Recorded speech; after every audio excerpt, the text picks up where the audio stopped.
नमस्कार, मैं ज्योति श्रीवास्तव। आप देख रहे हैं सी न्यूज भारत।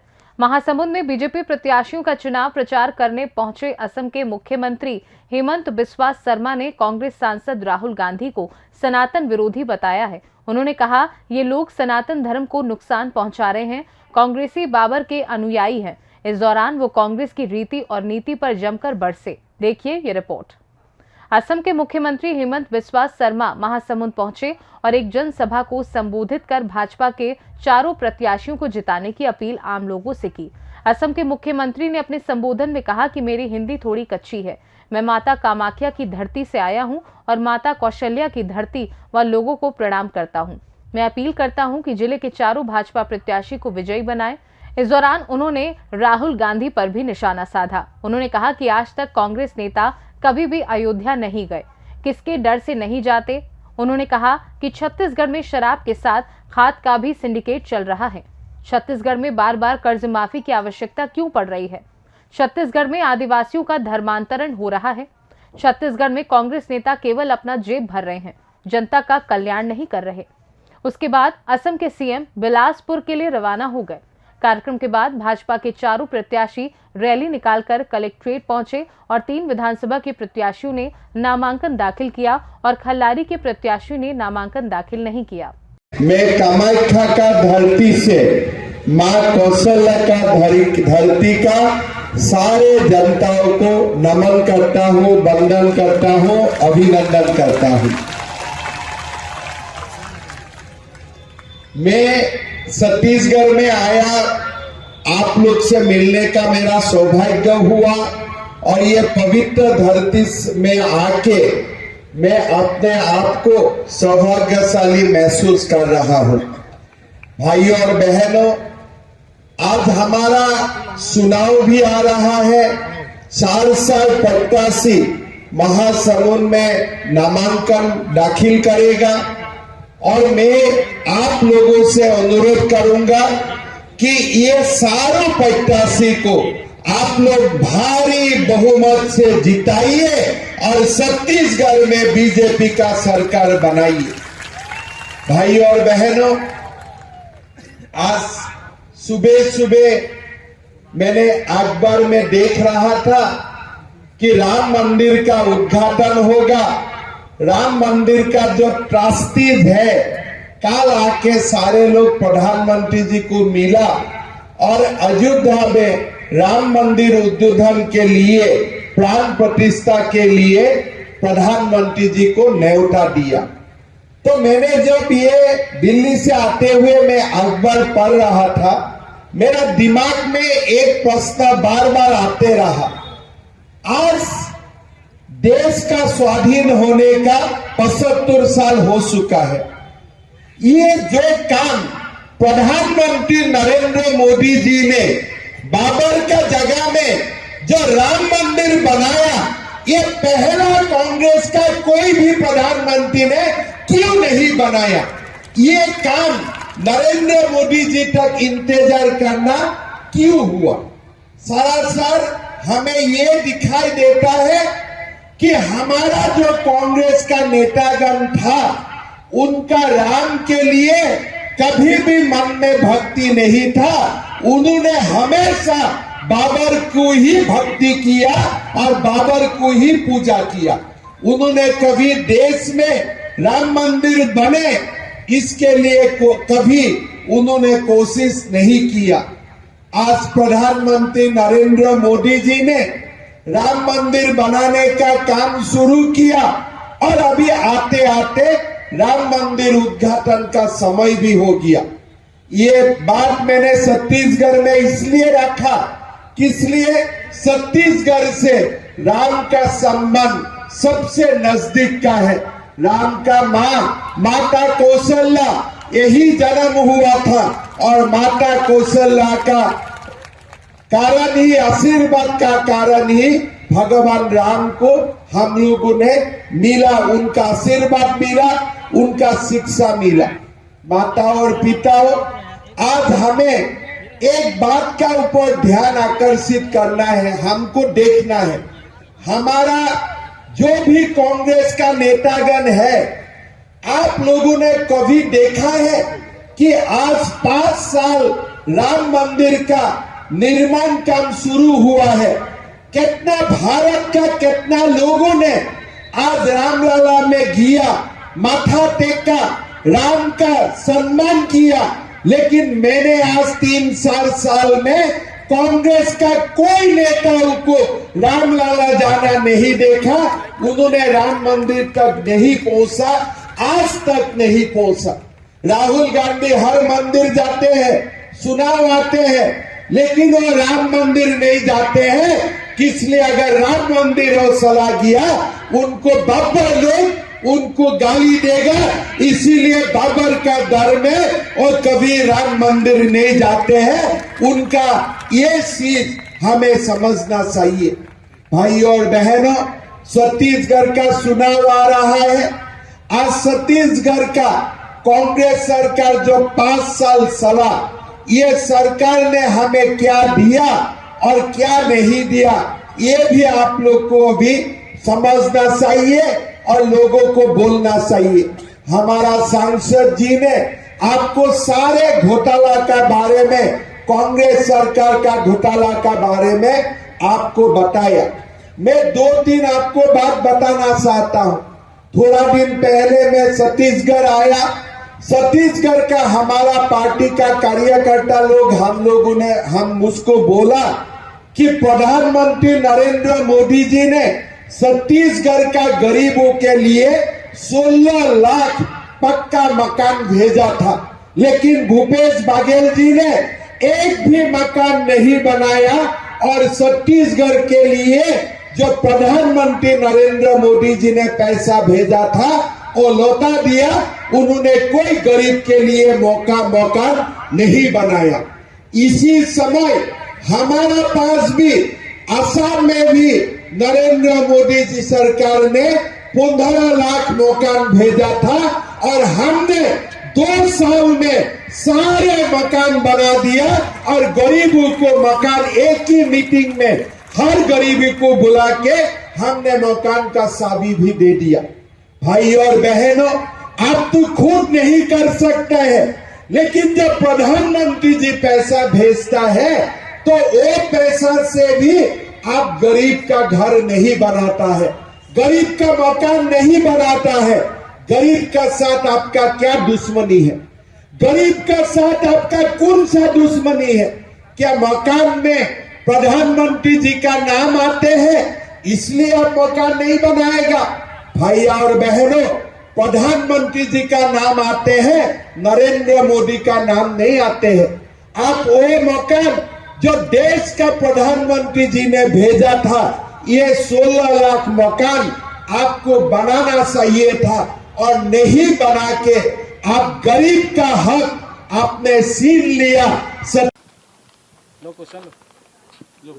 शर्मा जी, इस चुनाव में क्या कुछ मुद्दे हैं, क्या कुछ समीकरण बन रहा है, जीत के लिए क्या कुछ आपका आश्वासन है, क्या क्या कुछ करेंगे, आप बताना चाहिए? भारतीय जनता पार्टी तो संगठन के आधार पर चलती है, हम सब एक हैं और उसके साथ अंत्योदय हमारा काम है। अंतिम छोर तक विकास करना है, चाहे वो बच्चे हो, चाहे बहनें हो, चाहे भाई हो, युवा हो, तो उनके लिए हम लगातार काम करते आए हैं और करते रहेंगे। कांग्रेस पार्टी जिस तरह से काम किए 5 साल तक भी पूरे भ्रष्टाचार से लिप्त रहे हैं।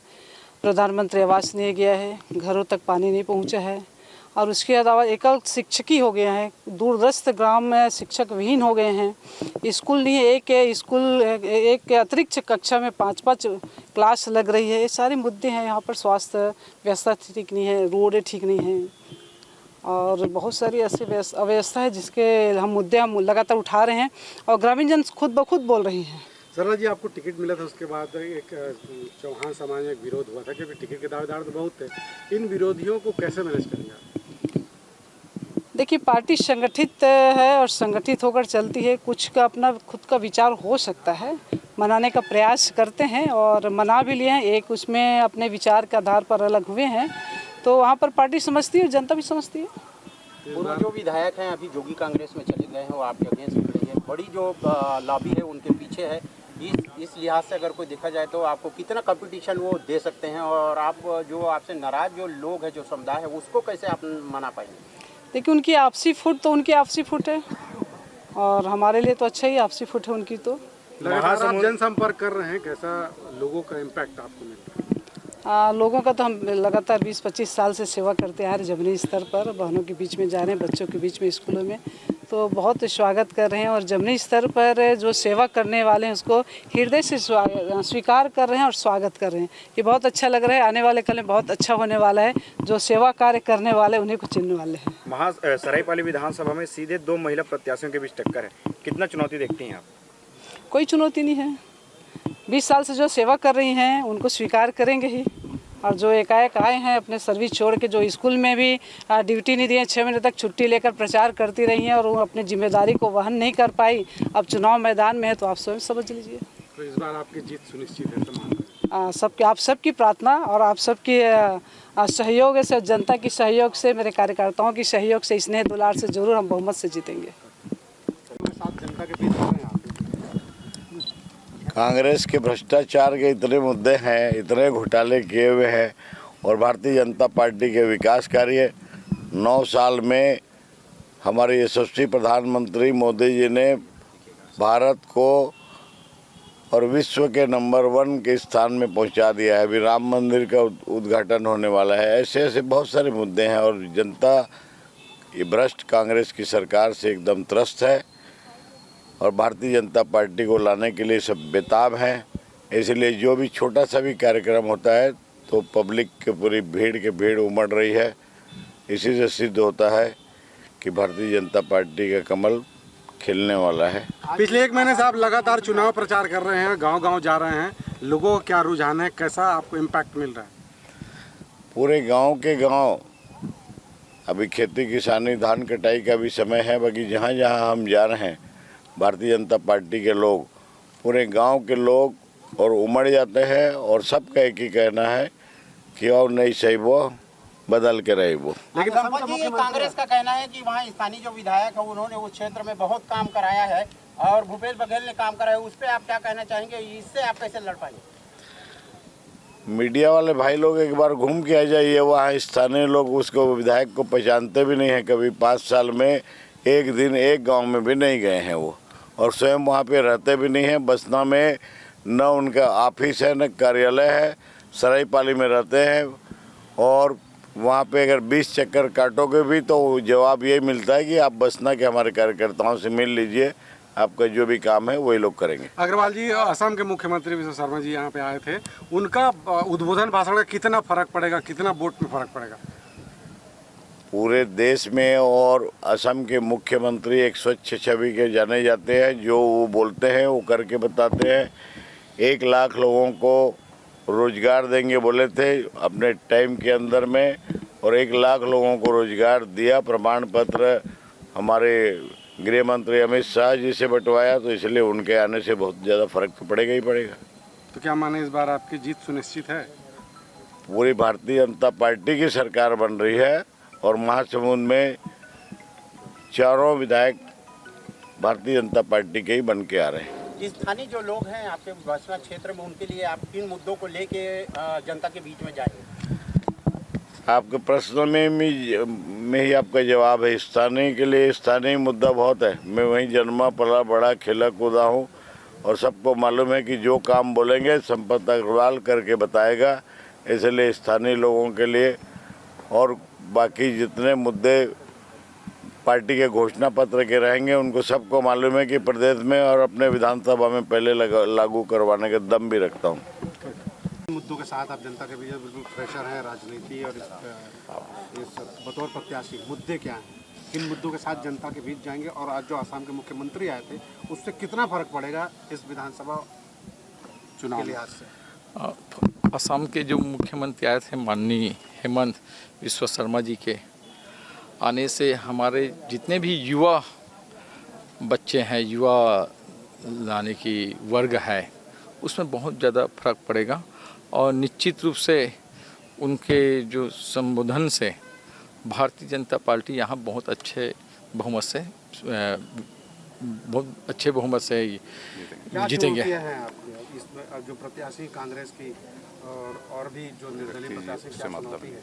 नहीं, इसमें चुनौती तो ये है कि हम सिर्फ भारतीय जनता पार्टी के प्रत्याशी हैं, हमारा निशान जो कमल फूल है, और हम कांग्रेस के खिलाफ लड़ रहे हैं, न कि कोई व्यक्तिगत किसी के साथ हमारे कोई टक्कर नहीं है। आप चुनाव प्रचार में लगातार जा रहे हैं, लोगों में क्या रुझान है इस बार चुनाव को लेकर?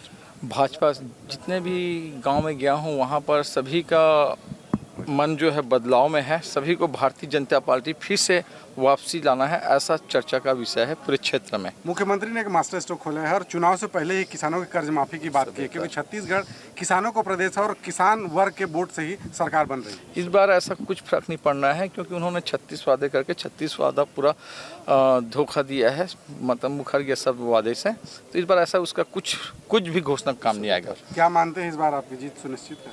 हाँ, सुनिश्चित है, क्योंकि हमारे साथ भारतीय जनता पार्टी के सभी बड़े नेता, डॉक्टर साहब, नमचंद्र जी, ये सभी हमारे साथ में है, और बूथ से लेकर जिला से लेकर पूरे प्रदेश के जितने भी हमारे भारतीय जनता पार्टी के बड़े वरिष्ठ हैं सब साथ में हैं। चुनाव भाजपा ने आपको खल्लारी से प्रत्याशी बनाया है, कैसा मुकाबला रहेगा? भारतीय जनता पार्टी ने एक महिला, एक सामान्य कार्यकर्ता को प्रत्याशी बनाए हैं। इसके लिए महिलाओं का सम्मान और स्वाभिमान की बात है। निश्चित रूप से भारतीय जनता पार्टी के हम पूरे प्रदेश में और खल्लारी विधानसभा में और चारों विधानसभा में हमारी भारतीय जनता पार्टी की जीत हो रही है। कांग्रेस के मुख्यमंत्री ने मास्टर स्ट्रोक खोला है और जो किसानों के ऋण माफी की बात चुनाव से पहले ही कर दी है। अब कितनी बड़ी चुनौती मानते हैं कांग्रेस के प्रत्याशी को बीट करते? उन्होंने तो पहले भी 36 वादे किए 2018 में, कौन सा वादा पूरा किया है? इससे बेहतर हमारे घोषणा पत्र आएगी और निश्चित रूप से उस घोषणा पत्र आने से पहले पूरे जनता भारतीय जनता पार्टी के फूल को आशीर्वाद देने के लिए तैयार है और भारतीय जनता पार्टी की सरकार हम छत्तीसगढ़ में बना रहे हैं। पिछले 1.5-2 महीने से आप लगातार प्रयास कर रहे हैं, जनसंपर्क कर रहे हैं, कैसा रुझान लोगों में दिखते हैं?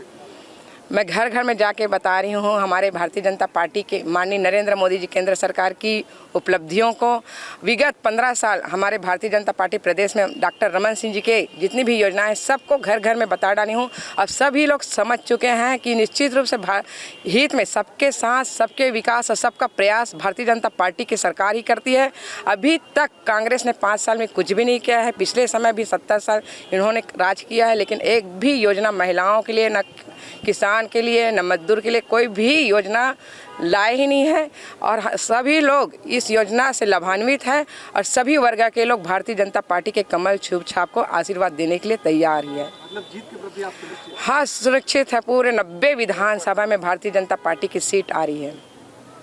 महासमुंद से सीनू संवाददाता स्वप्निल तिवारी की रिपोर्ट। देखा जाए तो छत्तीसगढ़ में कांग्रेस की सरकार है, ऐसे में छत्तीसगढ़ को जीतने के लिए भाजपा ने अपने दिग्गजों को मैदान में उतारा है। अब इसका फायदा भाजपा को कितना मिलता है, ये देखने वाली बात होगी। फिलहाल के लिए इस खास रिपोर्ट में बस इतना ही। देश दुनिया की बाकी खबरों को जानने के लिए आप देखते रहिए सी न्यूज़ भारत।